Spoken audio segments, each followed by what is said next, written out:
Middle east की सियासत बारूद के ढेर पर खड़ी है। अमेरिका इजराइल मिलकर ईरान के ठिकानों को तबाह कर रहे हैं। ईरानी नेवल बेस को भी अमेरिका ने तकरीबन बर्बाद कर दिया है। ऐसे में बड़ा सवाल ये कि क्या ईरान को कमजोर समझना अमेरिका के लिए भूल होगी? क्या ईरान ने पिछले कुछ सालों में अपने ड्रोन, मिसाइल और एयर डिफेंस सिस्टम को काफी मजबूत किया है?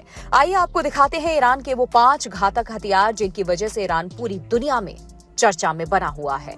ईरान ने पिछले दशक में अपनी सैन्य रणनीति को बदलते हुए कम लागत वाले लेकिन असरदार हथियारों पर जोर दिया। ईरान ने ड्रोन टेक्नोलॉजी, लंबी दूरी की मिसाइलें और एयर डिफेंस सिस्टम, इन तीनों पर भारी निवेश किया। ईरान के पास 5 सबसे खतरनाक हथियारों में शाहेद 136 का नाम सबसे ऊपर है। शाहेद 136 कामिकेज ड्रोन ईरान का सबसे खतरनाक हथियार माना जाता है, जिसे सुसाइड ड्रोन कहा जाता है। ये एक बार लॉन्च होने के बाद सीधे अपने लक्ष्य से टकराकर विस्फोट करता है। शाहेद 136 एक सुसाइड ड्रोन है जिसकी रेंज 2000 से 2500 किलोमीटर है। इसकी गति 185 किलोमीटर प्रति घंटा है, जिसमें 30 से 50 किलोग्राम विस्फोटक ले जाने की क्षमता है। इस ड्रोन की सबसे बड़ी ताकत है इसकी कम कीमत। रिपोर्ट्स के मुताबिक एक ड्रोन की कीमत 20 से 25,000 डॉलर के बीच है। 2022 में रशिया यूक्रेन वॉर के दौरान रूस ने इसे बड़े पैमाने पर इस्तेमाल किया। इसके बाद दुनिया ने इसकी मारक क्षमता देखी। इस ड्रोन की सबसे बड़ी खासियत ये है कि ये बहुत नीचे उड़ता है और जब ये दर्जनों की संख्या में एक साथ आता है तो एयर डिफेंस सिस्टम पर भारी नुकसान पहुंचाता है।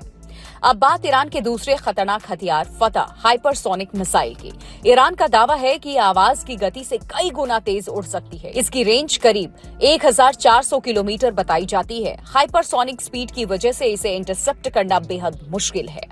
अब बात ईरान के तीसरे खतरनाक बैलिस्टिक मिसाइल खुर्मशार 4 की। ये ईरान की लंबी दूरी की मिसाइल है जिसकी रेंज करीब 2000 किलोमीटर और पेलोड क्षमता लगभग 1500 किलोग्राम है। इसकी रेंज में इजराइल और मिडिल ईस्ट में मौजूद अमेरिकी सैन्य ठिकाने आते हैं। विशेषज्ञों के अनुसार भारी वॉरहेड ले जाने की क्षमता इसे खतरनाक हथियार बनाती है।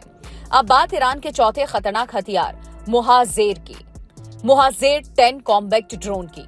ईरान का नया एडवांस ड्रोन मुहाजेर 10 24 घंटे तक हवा में रह सकता है। इसकी रेंज लगभग 2000 किलोमीटर और पेलोड क्षमता करीब 300 किलोग्राम है। ये निगरानी और हमला दोनों मिशन को बखूबी अंजाम तक पहुंचा सकता है, यानी एक ही प्लेटफॉर्म से खुफिया जानकारी और स्ट्राइक क्षमता। अब बात 5वें खतरनाक हथियार बावर 373 एयर डिफेंस सिस्टम की।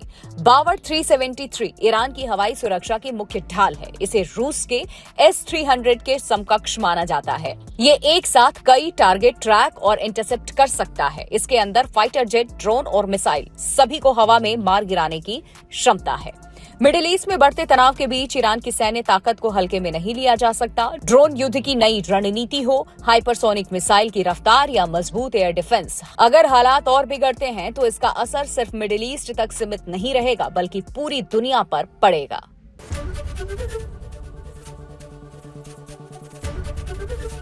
ABP गंगा, खबर आपकी, जुबान आपकी।